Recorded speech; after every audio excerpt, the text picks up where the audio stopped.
spared by the courts.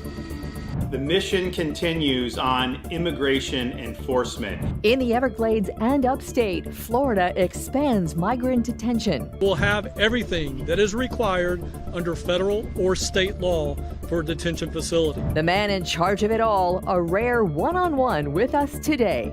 So I want to significantly roll back property taxes. He's in, Florida's former speaker running for governor. Taxes, taxes, Doge, and the politics of the primary, one-on-one with Paul Renner. Are you ready for November? It's important to replace the machines. New machines, new elections chief. She's right here, live. It's going to be a very exciting thing to host the G20. South Florida scores the G20. The devil in those details just beginning. The big news of the week and the newsmakers live this week in South Florida. Good morning. Welcome. Two major moves this week in the state's effort to advance the Trump administration's mass deportation plan. And Florida's point man on it all is here to address the questions and the controversies. The detention center in the Everglades is back up and running. That plan in place Thursday when an 11th District Court of Appeals panel blocked a Miami federal judge's order to wind it down and dismantle the facility. And the appeal of the original environmental lawsuit continues. We said we would fight that. We said the mission would continue. And I'm pleased to say that the 11th Circuit Court of Appeals has just stayed that ruling and stayed the case. So Alligator Alcatraz is, in fact, like we've always said, open for business. This week, the state's second migrant detention center opened at the former Baker Correctional Institution. The first detainees were brought there this week. The state named this one Deportation Depot, capacity 1,500 people. The governor said a third migrant detention center is in the works in Northwest Florida. The state's entire migrant detention plan is built and operated under the Florida Division of Emergency Management, and the man leading it all is its director, Kevin Guthrie, right here with us now. So good to have you, Director. Thanks so much for being here. Thank you, Glenna. It's always good to be with you. And may I just say, also at the height of storm season, which is also your division's purview, so team no sleep, I guess. So really grateful for your time. So I want to start out with, I just want to frame this conversation. This is not about the politics of mass detention at all. It is about the operation and what Florida is doing under your purview. And a lot of people have a lot of questions that we're hoping to clear up today. So I just want to start with who is in charge at not only the center in the Everglades, but the others that Florida is opening up? Is it the state? Is it the feds, Department of Homeland Security? Who's in charge there? Yeah, I think the best way to answer that question is, and we do this all the time, if you're a CEO of a company, COO of a company, you can delegate your authority, but you cannot delegate your responsibility. And I think that's very, very important for people to understand. We have been given 287G authority to act on behalf and assist the federal government. Ultimately, as you've heard the governor say time and time again, the federal government has a responsibility for immigration. They have delegated authority to officers and agencies through this 287G authority. So they have delegated that authority. We are running under our authority these locations around the state of Florida, both Alligator Alcatraz and the Deportation Depot, as the governor calls it, up in Baker County. So we are running those.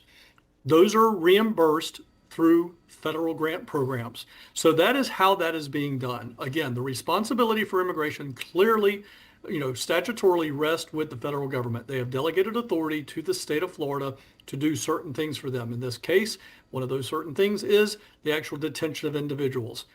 That is now ran by the state. I hope that clarifies it, but that's a really great question, Glenna. Okay, so let's take that a little further, because under the 287G agreements, for instance, like somewhere in Florida, a Florida Sheriff's Department will make an arrest, will make a detention, will bring the detainee to one of these facilities.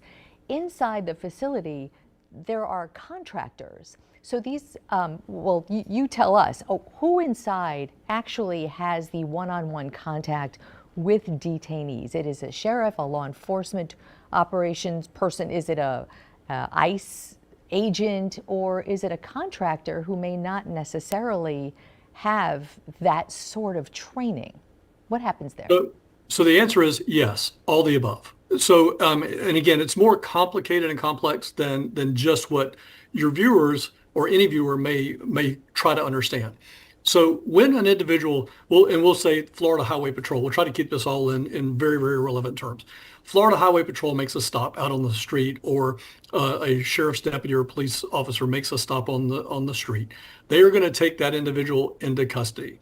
They are going to take them to a local facility.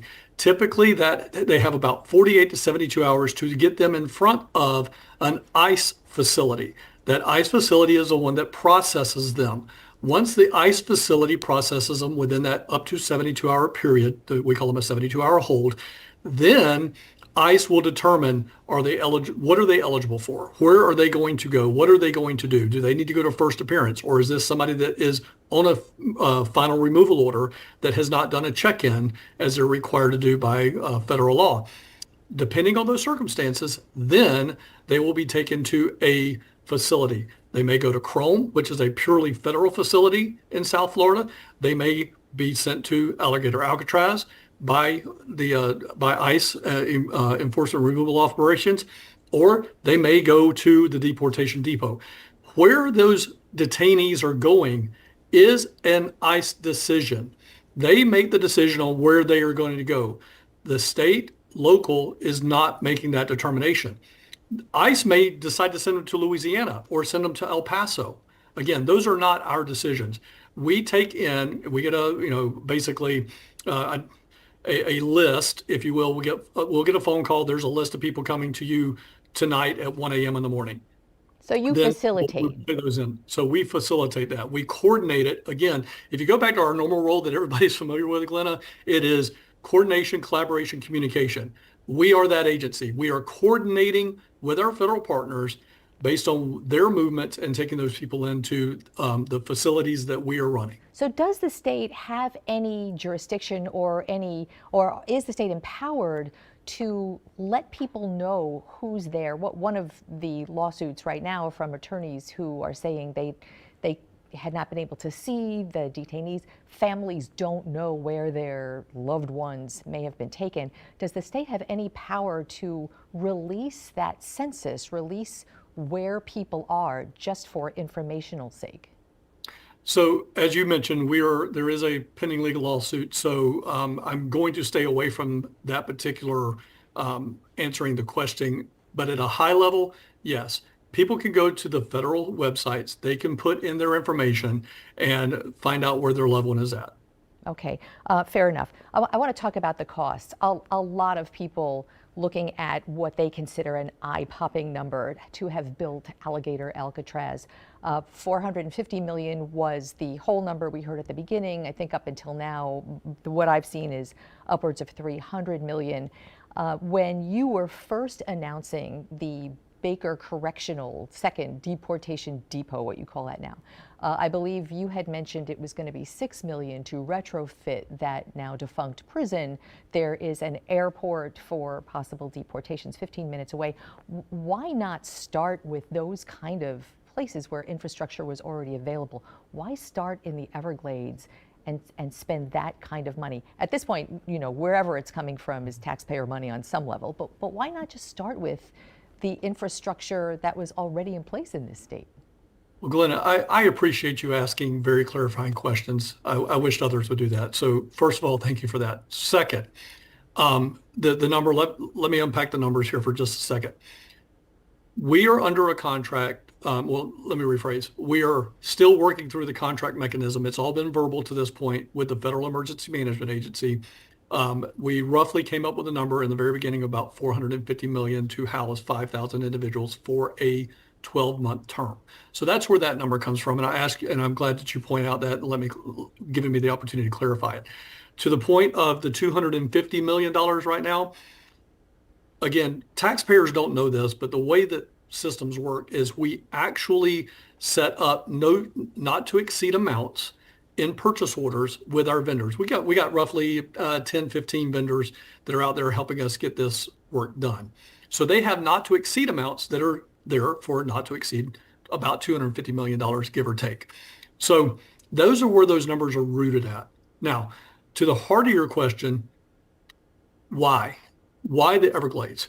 I was doing some research for your show this morning, Glenna, and I said, I wonder what the national buy-in, if you will, to immigration is. And I looked it up, and on Gallup, the Gallup poll says that 79% of Americans and adult Americans agree with the direction of immigration.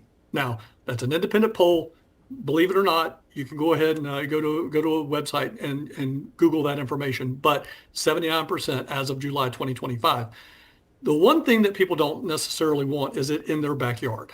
So when you start looking for places to put these things, we found the Everglades. We've been in conversations with Miami-Dade County about potentially purchasing this environmentally sensitive, this environmental lands and, the Everglades, if you will, for about 2 years now. I've been talking with Jimmy Morales about it, who is one of the Miami-Dade County CFOs. I have been working with him, talking with him, Rodney Barreto and some others, to buy this environmental land as a part of the governor's overarching environmental strategy in the Everglades. And you've heard the governor talk about this in the past. So it was an opportunity that we've already been in negotiations, we've been in conversations. And we knew the facility was there. We knew it was surrounded by 39 square miles of Everglades. It was in nobody's backyard. So I know that's a very long answer to what you asked. But again, I think context is always good for the viewer. And that's why we went to the Everglades. It's got an airport. You've heard the governor talk about that. We can walk people about 2,000 feet and put them on a plane and go out there. Some people may say, well, it's environmental. What about the Everglades? Well, there were 100, the highest amount of planes that would land on that runway in a given day was 155. That's documented. Yeah, we actually, and we've been reporting all about that since it opened July 1st as well. But did you get any pushback then for a place like Baker Correctional, which actually was a prison?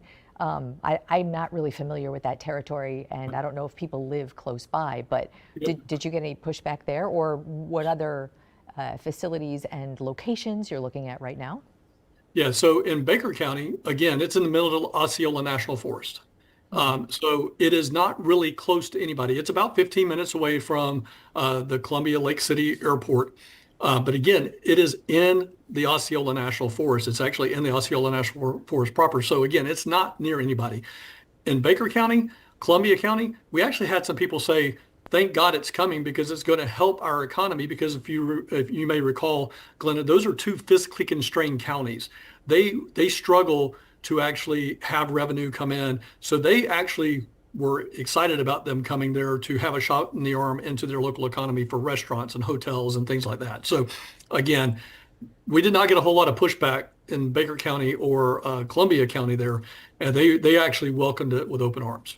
One of the things, as we report on all of this, a very controversial topic in so many ways in our very politically charged times, we are very mindful of doing things firsthand and documenting and confirming everything. And I will say we've had a very hard time trying to document firsthand a lot of allegations of what goes on inside these facilities, allegations of mistreatment. And I know at one point in one of the press conferences that you gave, you got what I consider to be uncharacteristically emotional and angry at what you considered the misinformation coming out. How do you, as the point person for all of this, help people really buy into a first-hand confidence that things are going properly?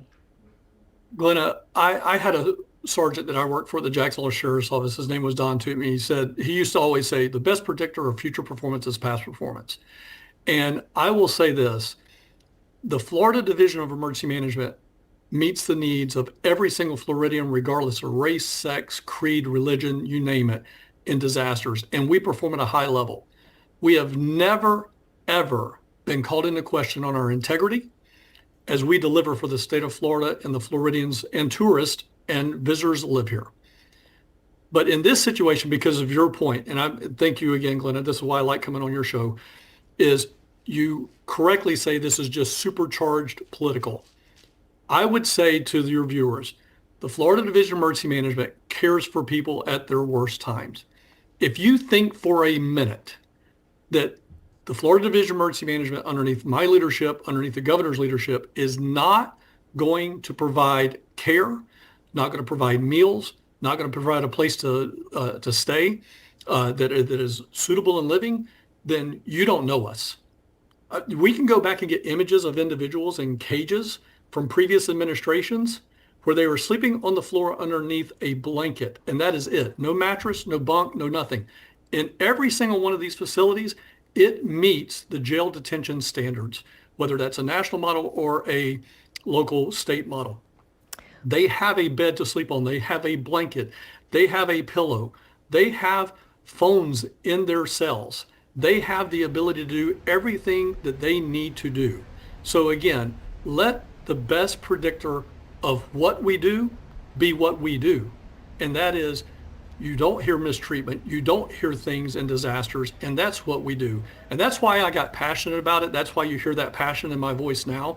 And another thing, I'll just say this. This is personal for me. A lot of people don't know, but my sister-in-law and my nieces are here on a K-1 visa.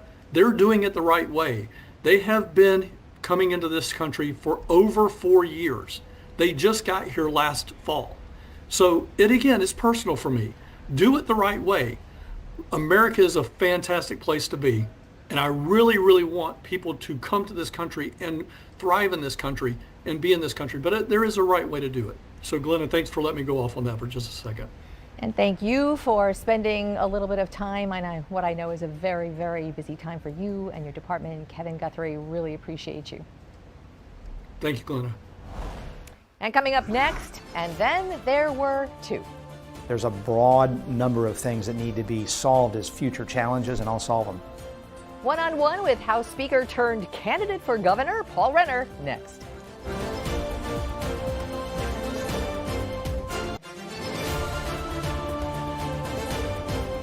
The race for Florida governor got bigger and more interesting this week. Former House Speaker Paul Renner is in, setting up a Republican primary with President Trump-backed Byron Donalds, the congressperson. Renner is a Navy veteran and a former prosecutor with a solid conservative record as lawmaker and as House Speaker. We talked about plans and the campaign, and we started with the big news of the week. Great to have you here again with us in a new role, candidate for governor. That's right. I want to start, though, with what is the news of the week. The Surgeon General of the state got up at the mics, informed everybody to great applause that this is the start of eliminating all vaccines mandates in Florida, especially concerning for so many people when it comes to children in school. And I want to get your take on that. Look, we've been a leader for freedom and parental rights. I've been a leader for parental rights on many, many issues. And so where parents have concerns, we want those concerns to be able to be validated. And we have exemptions. The question, I think, is do we need some additional leeway where they're being denied exemptions if they feel strongly about a vaccine? At the same time, I think we want to make sure we're also sending the message that things like polio and measles that are deadly diseases, that vaccines have benefits. And so that's for parents to decide, what are the potential costs for my child? What are the potential benefits? In my case, my kids haven't had a COVID vaccine. COVID doesn't bother kids. I mean, we saw that, right? And there's some concerns about COVID vaccines. And I was a leader with the governor and others to make sure we didn't have mandates for COVID vaccines because they were new, these mRNA vaccines. And I'll still be that way as governor, not allowing, forcing people to have those types of vaccines. And so I think it's something we have to look at and what that balance is between the cost and then those benefits, and let parents at the end of the day take a look and make sure they're comfortable, but also say that vaccines are helpful when it comes to those deadly diseases. I want to drill down into school vaccines, because my understanding is right now Florida does have the option for parents to take exemptions. So there is a mandate for your child to start school, but plenty of exemption options for parents to take. And the Surgeon General at his confirmation hearing even said that he was comfortable with that. Florida statutes provide mandated vaccines along with an opportunity for families, parents who believe otherwise to opt out, and I think that's appropriate. Should that change? Should there be an option to vaccinate your child to go to school? And what does that say to other parents? Yeah, I'm still unclear on what the new proposal is, since we do have those exemptions, and given that we have them and parents can opt out of them if they wish. Would you keep that? Would you keep what is in place? Absolutely, yeah. And so, and look, if people have concerns about safety, I think RFK Jr. said, let's look at safety. Let's look at safety. Let's make sure things are safe, and let's also be responsible. We want to make sure we don't have outbreaks of, and I'll use polio as an example. Now, if kids get the rotavirus, is that going to be a big issue? No. But there's some measles. Yeah, measles. I mean, there's some things out there that are pretty wicked diseases and can kill your kid. And so I want to talk also about the value of vaccines to protect kids, while also respecting parental wishes if they have strong feelings that a particular vaccine is not safe for their child. So you enter the governor's race, and I know affordability is your big focus, and not a news flash that affordability is almost everyone's focus who runs this state, including you in your tenure as speaker. It's a tough thing, everyone finds. What are you proposing that's different, that's not already in the pipeline? Well, I don't know that it's been talked about by everyone, but listen, as speaker, we did a lot. My very first opening day speech, affordability, if you go back to the speech, was front and center. And what did we do? We cut record numbers of taxes for families and businesses.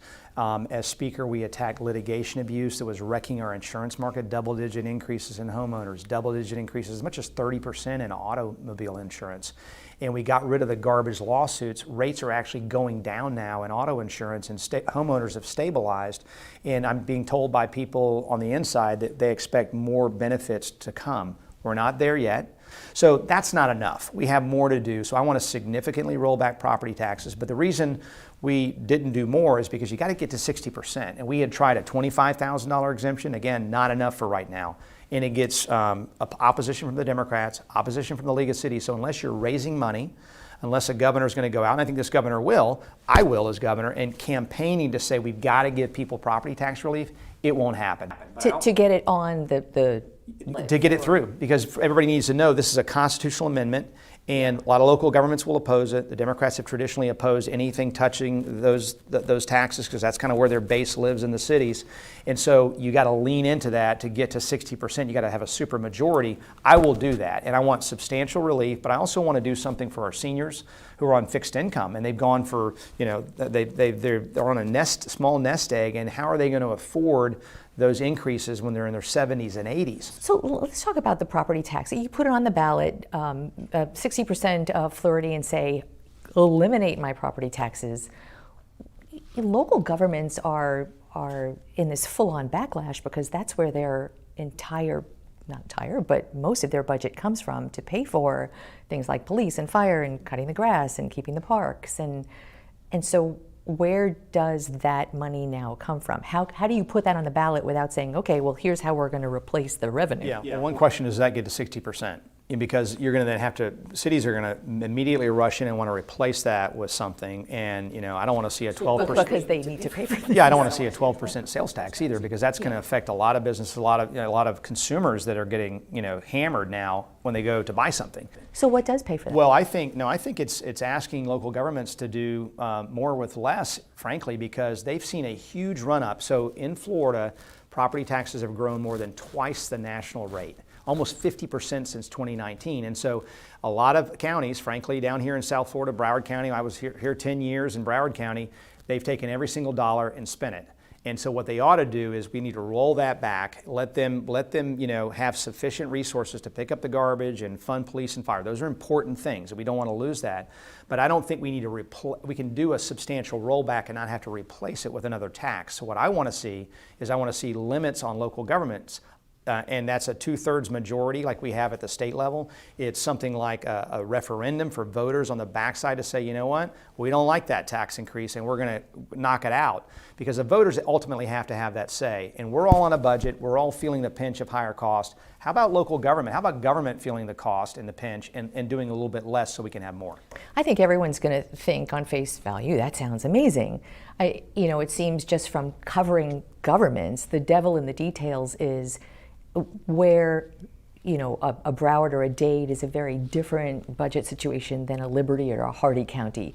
And how do you put a statewide mandate that covers those kind of differentials from urban to rural when it comes to costs? You're exactly right. Once you get into it, I mean, we all agree, most of us agree that we need to have some property tax relief. When you get into the details and realize you got to hit this super majority threshold, and you're treating Miami-Dade much less favorably than some other county, well, those people in Miami-Dade are not going to vote for that, right? And so you've got to find something that people can say, yeah, that makes sense. It's going to save me money. It's going to keep me in my home. And again, for our seniors, I'm hearing stories here in Miami of people that have to potentially leave their homes. That is not okay. And so as governor, I'm not going to let that happen. We're going to find a way to keep them in their homes. They deserve to be there, and we want to keep them. So this segues so nicely into Doge, and I'm guessing you are full-on supportive of the Doge efforts going on at the moment. Yeah, I was Doge before Doge was cool, and we eliminated. Did you say that before the governor said that? I did, yeah. And we did Enterprise Florida and eliminated that. That was a priority of mine. This corporate welfare that is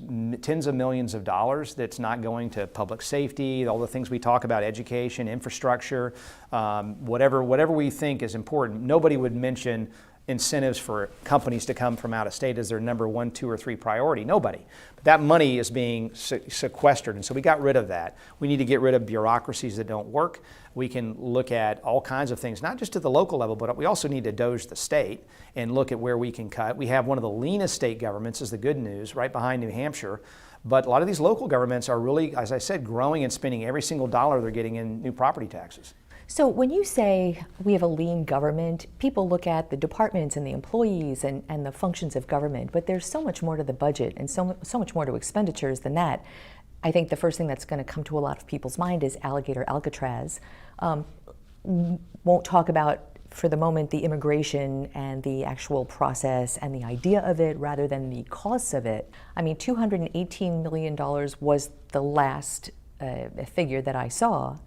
I mean, that money right now considered for 2 months of holding detainees, is that something that would have been worth that expenditure to you? Yes, look, Joe Biden let the border just completely wide open, basically, and so there's cost to that, and I would say it's well in excess to the citizens of Florida, the taxpayers, of $200 million. Think about education, healthcare, the fentanyl crisis, human trafficking, gang violence. All those things have an enormous cost on a society, and so we're in an emergency basis to try to get our arms around that. And so I think it was appropriate for us to spend the money to have these various facilities. Plus, it also relieved pressure on our county jails. So I want to know, what can we do to accomplish the mission with the least amount of taxpayer funding? So I'm not advocating or applauding that we spent $200 million. I'm just saying that illegal immigration as a whole is costing us far more than that. And so it's appropriate to have these facilities and partner with the federal government. I want to talk about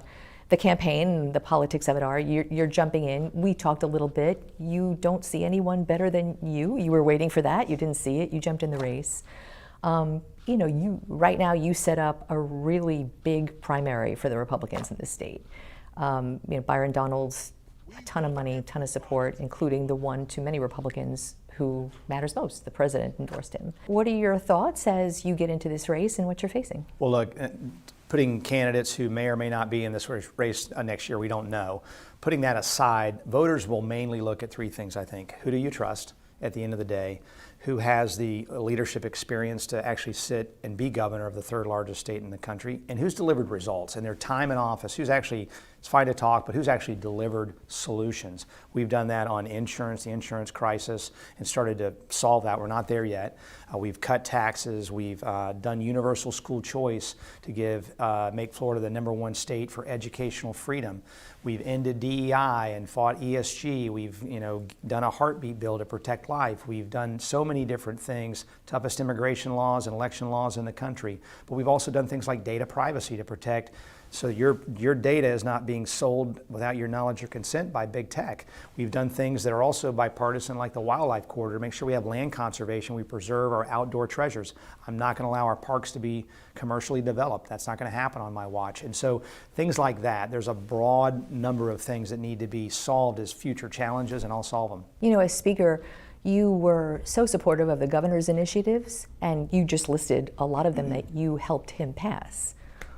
He came out this week flat out, very bluntly saying he's not supporting you. Why? Have you spoken to him? Well, no, look, I think the governor will eventually support me, and I'll be supporting the Republican nominee in November. I believe that's going to be me. But you can't separate his legacy from the time that I was Speaker. And so, again, I think, we're philosophically very similar, and you'll see his support at the end of the day next year. Paul Renner, we look forward to talking to you a lot on the campaign trail. Thanks so much. Thank you, Glenna. And former Republican turned independent turned Democrat David Jolly is the only major name right now running on the Democratic side of the governor's race. 2 months to Election Day, Miami-Dade voters prepare for the polls with a new woman in charge. Miami-Dade Supervisor of Elections, Alina Garcia, right here to talk about all of it next.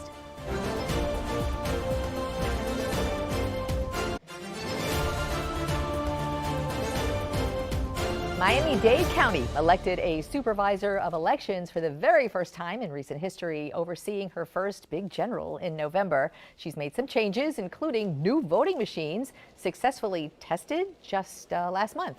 So much more to talk about with Alina Garcia right here at the table. Welcome on this Sunday morning. Great to have you. It's great to be here, Glenna. I know it's crunch time kind of for you for the first time. It is. Well, we've had several elections, but we're going to have, we call it the Big Four, but actually it's going to be 5 elections because it's Miami, Miami Beach, Homestead, Hialeah, and Surfside has some questions.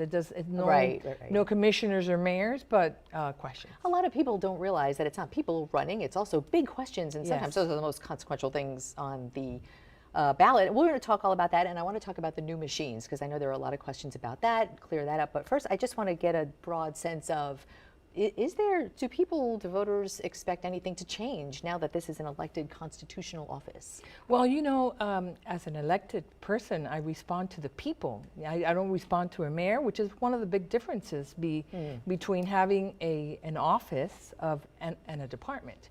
We're doing a lot of outreach, we're doing a lot of education, we're going out into the community and bringing all the tools that people need to vote, because my mission is to have as many people as we can that are eligible to vote. That's very important. Yeah, 100%. And so I want to, one of the questions we get a lot is, now that there is a partisan election for a supervisor of elections, how does the people in the party who are not the supervisor of elections, where do we get the faith that everything is going to go right? And one of the questions that has been bubbling up is maintenance of voter rolls, which happens every year, which is a standard operating procedure.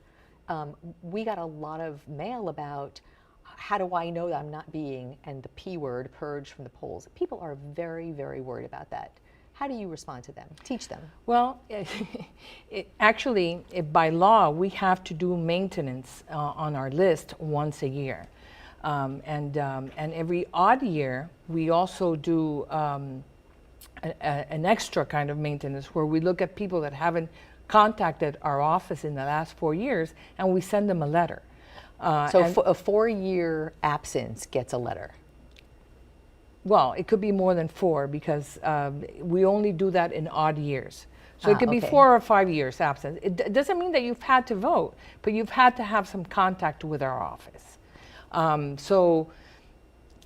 But that's something that's in Florida statute, this has been happening in all of the elections departments, not only in Miami-Dade County, but throughout the state of Florida. So, and I think from the state on down, and in all 67 counties, I think in the last couple of years, there's been much more of a focus, even before you took office, there's been a focus on making the voter rolls accurate. Yes. So tell people who may wonder, how do I know whether my registration is up to date? What should people do to make sure? Well, it's very simple. You can go on our website. It's votemiamidade.gov. You can go on our website and look up your file there, which is user friendly. I've done that. It's pretty user-friendly. It is.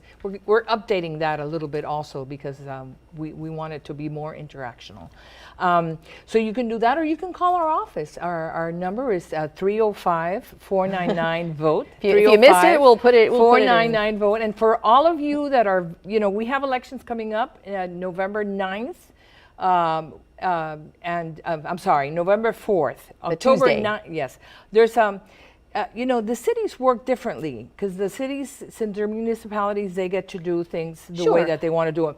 And Homestead has elections October 9th. They call them the primary elections, but they're not really primaries because they're nonpartisan. And those individual cities and elections, we're going to have a lot more of reporting on those as they come up. Right. I want to talk about the new machines, the DS300 machines. For the first time in 15 years, this county has new voting machines. Why did we need new voting machines? How do those work? Well, they're actually not voting machines. They're counting machines. Oh, they're okay. scanners. They're scanners. You know, when we vote on paper in Florida, the state of Florida, you vote on paper.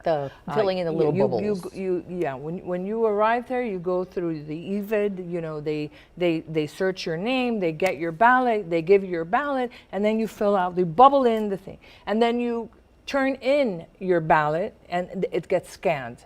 That is what we have. That's new. And how is that different from what came Well, before? the DS300, we had the DS200s. Number one, we were the last county to upgrade. Was that a cost thing, financial thing? No, it was not only a cost thing, it's also to ensure our county. I always tell people, you know, Miami-Dade County is like on steroids because we're so big. You know, we're bigger than a lot of countries, right? We're big. We're the biggest county in the entire state of Florida, and we want to make sure that all the kinks get taken out. So that's one of the reasons why there was a holdout. So actually, we've already changed them, and now when your ballot gets scanned, there's going to be an image of the entire ballot on there, which is, it's more transparency and it's quicker, it's faster. We couldn't get that done before, even though the DS200 had the capability, but it was not fast enough. And in my conspiratorial mind, where do those scans go? Who sees those and how are they secure? Well, everything is very secure. We have thumb drives. They're in a thumb drive, and they're kept under lock and key. So, but anybody that wants to see, you know, everything is public record. So if you want to see it, you can. Plus, we still have the ballot. It's not that we're throwing away the ballot and we're just keeping the scan. Right, they're all stored. It's another checks and balances. Yeah. So, and we are showing video of last month's, well, I don't know if this is that particular video, but we were there when they were tested, and that testing went successfully. Very successful, yes. It was wonderful, and we're very excited. And it's the first time that we're going to be using these machines come November 4th. Okay, the Constitutional Office gets its own budget. You are returning some of your budget from this fiscal year, which is kind of, you took over halfway. Yes. $3.5 million you're giving back to the county. Yes. That's, you know, I'm a fiscal conservative, and if we can do it, it's important to keep the integrity of elections. That's super important. But at the same time, we can, you know, if we can save $5, you know, we save $5. Did you earmark that? Did you give that back to the county saying, I'd like this money to pay for this? I did not earmark it, and even if I would have, they you know, that's up to the commissioners and the mayor. Real quickly before I let you go, this year, you know, there are new rules for petition gathering to get constitutional amendments on the Florida ballot, and a lot more responsibility for your office to count under deadline. Is that going to be an issue for you? Well, you know, no, not really. The petitions, they come with a fee. You know, and because it's going to be more complicated now, the fee is going to be going up. Everybody's, so we cover our expenses with that fee, and we hire people to come in just. Yeah, and that, I mean, that's a double-edged sword because that fee makes it more expensive for people to try to get their issues on the ballot. Right. That's a whole converation for another time. But you know, that's the legislature. Yeah. Whatever they do, we're there to follow the law. Alina Garcia, great to have you. Best of luck with the big 4+1 in November, and we'll do a lot of reporting about that, and hopefully you'll be back. Absolutely, whenever you want. Thanks so much. Thank you, Glenna. All right, up next, President Trump makes it Miami. The Oval Office announcement that South Florida will be hosting the G20, a major world economic event. Details, as many as we could find, ahead in a live report next.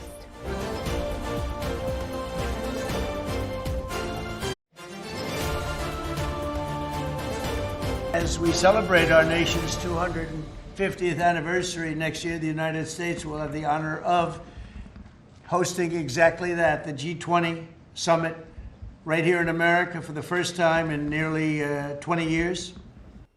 That the U.S. is the next G20 host, that was already on the books. Friday, the president also announced Miami as the host city, and also that the host hotel is Trump National, which is actually in Doral. We know behind the scenes for months, leaders have been scrambling to figure out details, including how to get Art Basel to move dates and free up hotel rooms. A lot of devil in that detail is not yet in place. Gabrielle Arzola is looking into it, and she is outside Trump Doral right now. Good morning, Gabrielle. Hi there. Good morning, Glenna. Like you said, there's a lot of moving parts here. We do know that the summit will be held at Trump National Doral, but how they're going to get it all done, that's still a mystery. The G20 Summit, short for Group of 20, is a yearly economic meeting of 19 countries and 2 regional organizations representing about 80% of the world's population. Planning for an event like this will be critical. We looked into the requirements to host such a large-scale summit.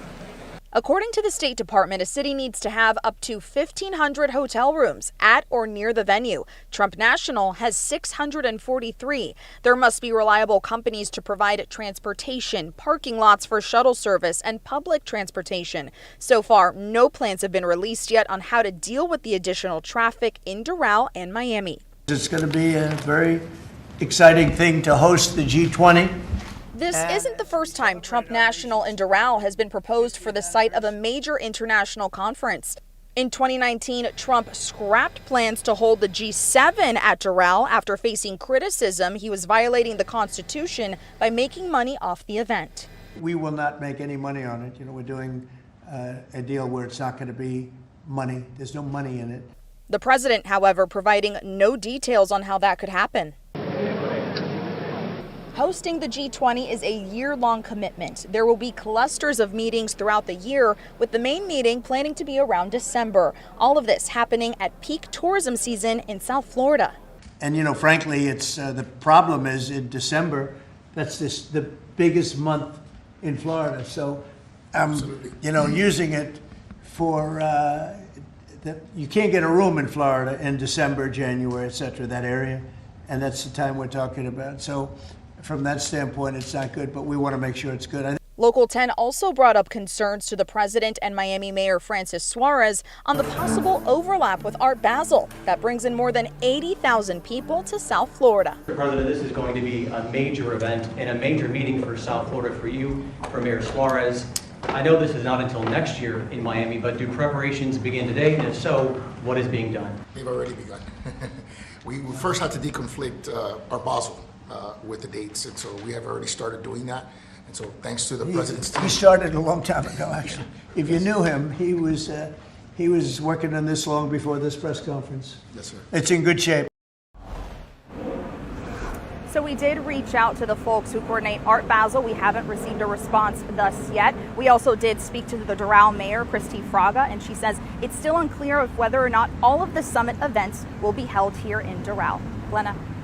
Gabrielle, thanks. Announce it first and figure it out later. We have a lot of reporting to do on this. Appreciate you. Thank you. And we'll be right back. Stay tuned.